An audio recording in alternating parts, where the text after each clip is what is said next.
with your CIGTV News Update this Thursday. I'm Donna Bush.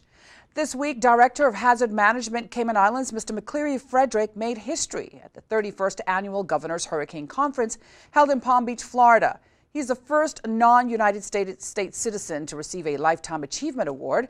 Mr. Frederick proudly accepted the most prestigious award of the conference today, May the 18th.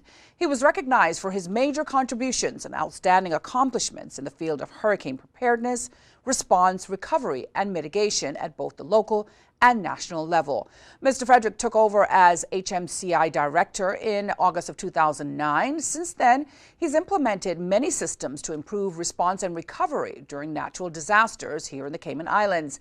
In March just this year, during the Carib Wave tsunami exercise, the Cayman Islands tested an emergency notification system by sending text messages to all phones in the Cayman Islands. This was the first step of Mr. Frederick's goal of putting in place a modern ENS system that will eventually include the capability of sending critical alerts out for broadcasts on all radio channels, place crawling texts on all television screens, and messages to mobile devices. We say congratulations to Mr. McCleary Frederick. Meantime, stayover visitor arrivals for the month of April this year was the highest of any April in Cayman Islands history.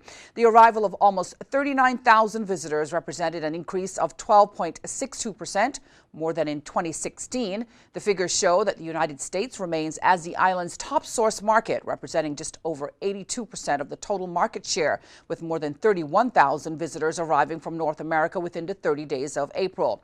Expressing his delight at the double-digit growth, Minister for Tourism, the Honorable Moses Colonel, stated that he was pleased but not surprised by the record-breaking results. The minister added, stayover arrivals are expected to be further boosted next month when Southwest Airlines begins daily service from Fort Lauderdale on June the 4th.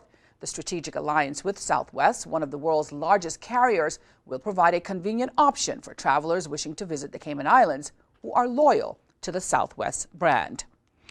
Well, with just 6 days to go before the Cayman Islands general elections, officials at a recent press briefing held right here in our CIGTV studio talked to the press about the process on Election Day. Supervisor of Elections, Mr. Wesley Howell, outlined what steps are taken to assist those who need help marking their ballot paper. We have some special cases for persons voting with assistance, needing assistance. This year we have photos and party symbols or indication of an independent status on the ballot paper. So we're hoping that most people will be able to vote unassisted, but we do know that some people are, sight impaired or otherwise unable to vote, to mark the ballot paper themselves. In that case, they can opt to have a friend present to observe the marking of the ballot paper. The ballot paper, if assistance is needed, is marked by the presiding officer. It's done right at the table, so it's not done in the booth. The job of the friend is not to speak on behalf of the voter, but to ensure that the presiding officer marks the ballot paper as they have been instructed to do so by the voter. This year around, we're not having professional friends anymore, so a friend can only assist one voter at a time on Election Day. So one voter period. We had situations where the same persons were assisting, in some cases, dozens of voters. We have, as part of our tenet, the secrecy of the vote. When you have a friend witnessing what's been marked, that's somebody else that's aware of how a ballot paper is being marked. And we've received complaints about it. The law was amended to restrict that to one.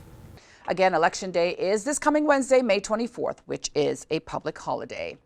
Well, if you missed today's news update, you can always go to the Cayman Islands Government Facebook page, as well as check out our YouTube channel.